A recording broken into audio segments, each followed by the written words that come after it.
नमस्कार, मेरा नाम है डॉक्टर पुरु धवन और आज इस वीडियो में हम बात करने वाले हैं कॉन्स्टिपेशन के बारे में। जब भी हम पेशेंट देखते हैं पार्किंसन की तो हम बहुत बड़े परसेंटेज में देखते हैं, अराउंड 50% पेशेंट में देखते हैं कि उनको एक कॉमन दिक्कत देखने को मिल रही होती है, वो है कॉन्स्टिपेशन की। पेट खाना खाते हैं, पेट उनका भर जाता है, बट जब वो स्टूल पास करने जाते हैं तो उनको लगता नहीं कि उनका स्टूल पूरी तरह से पास आउट हो चुका है।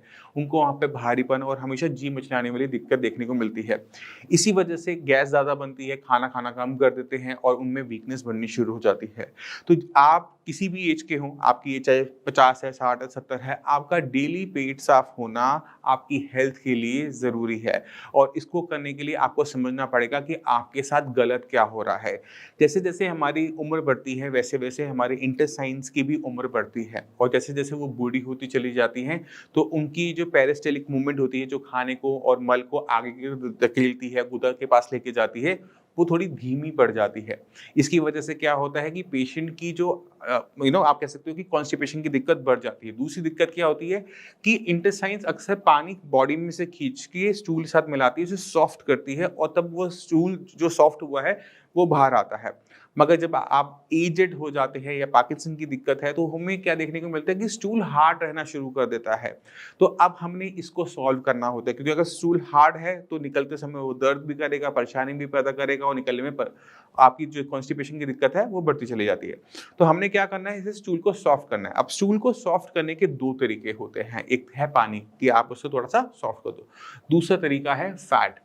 तो जितनी भी पेशेंट पार्किंसन के हैं जिनको भी कॉन्स्टिपेशन की दिक्कत बनी रहती है, तो मैं उनको एडवाइस करता हूँ कि रात को आप 1 गिलास जो दूध होता है, गरम दूध, उसमें अगर हो सके तो देसी घी का 1 चम्मच डाल लो। ये आपकी इंटेस्टाइन्स के लिए उसमें लुब्रिकेशन का काम करेगा। जैसे हम मशीन पे ग्रीस लगाते हैं और पार्ट आराम से स्मूथली मूव करना शुरू करते हैं, इसी तरह से 1 चम्मच जो देसी घी जो आप दूध में डाल के लोगे, वो आपके इंटेस्टाइन को लुब्रिकेट कर देगा, जिसमें से स्टूल को पास होना आसान हो जाएगा।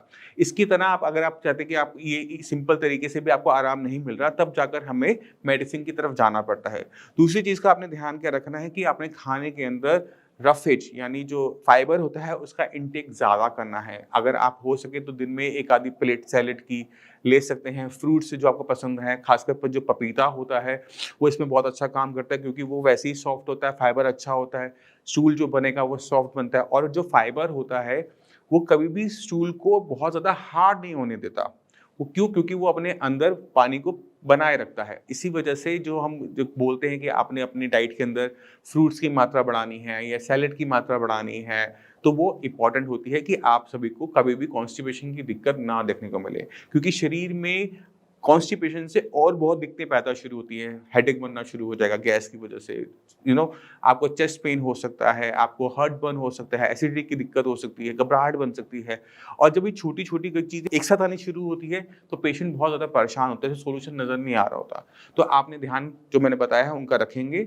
अगर आपका कोलेस्ट्रॉल की मात्रा ठीक है, आपकी कोई बाईपास सर्जरी नहीं हुई है, आपकी अब तक हेल्दी चले हैं, अब जाके दिक्कत हो रही है, तो आप घी की प्रयोग कर सकते हैं दूध के साथ रोज़ रात को। अगर आपको ये सारी दिक्कतें हुई हैं जो मैंने बताई, हार्ट अटैक की भी दिक्कत है, स्टंट भी डल चुके हैं, डॉक्टर ने कोलेस्ट्रॉल की मेडिसिन भी लगा रखी है, ऐसे पेशेंट के लिए हम एडवाइस करते हैं कि आप अपने खाने के अंदर रफेज की मात्रा बढ़ाओ, फाइबर बढ़ाओ, फ्रूट्स बढ़ाओ, सैलेड बढ़ाओ। अब साथ में हमें चीज़ का और ध्यान रखना है कि जब हमें पता है कि हम कॉन्स्टिपेशन के शिकार हैं, तो दिन के अंदर पानी की मात्रा भी आपको थोड़ी-सी बढ़ानी चाहिए। पानी थोड़ा-सा गुनगुना लेंगे तो और ज़्यादा इफ़ेक्टिवली वो काम करता है। तो गुनगुने पानी का जो आप अपना इंटेक है, उसको बढ़ाकर भी अपने स्टूल को सॉफ्ट कर सकते हैं। अगर ये बेसिक रेमेडीज़ काम ना करें, फिर भी स्टूल हार्ड आ रहा है, दिक्कत हो रही है, तब जाकर हमें थोड़ी-सी मेडिसिन का सहारा लेना पड़ता है और मेडिसिन भी बहुत सिंपल होती है। एक मेडिसिन मैं आपको बता देता हूँ। आप क्या कर सकते हैं, जो हरड़ होती है, छोटी हरड़, आप सब एज में मेरे से बड़े होंगे। जो छोटी हरड़ होती है, उसको आपने अरंडी के तेल में, कैस्टर ऑयल के अंदर भूनना होता है। तो थोड़ा-सा आप कैस्टर ऑयल लेंगे, उसके अंदर आप जैसे पूड़ियाँ तलते हैं, वैसे हम अरंडी हरड़ को डाल देंगे, तो पूड़ी की तरह वो फूल जाती है। उसका पाउडर बनाइए और रात को सोने से पहले 2 चम्मच आप उसका यूज़ कर सकते हैं। त्रिफला पाउडर का यूज़ हम सब जानते हैं, सुनते आए हैं, बट कभी-कभार हम नहीं करते, पता नहीं क्यों नहीं करते, बट हम नहीं करते। तो त्रिफला पाउडर का ये भी यूज़ अगर आपके लिए बेनिफिशियल है, आपको बेनिफिट दे रहा है, तो उसको प्लीज़ यूज़ कीजिए।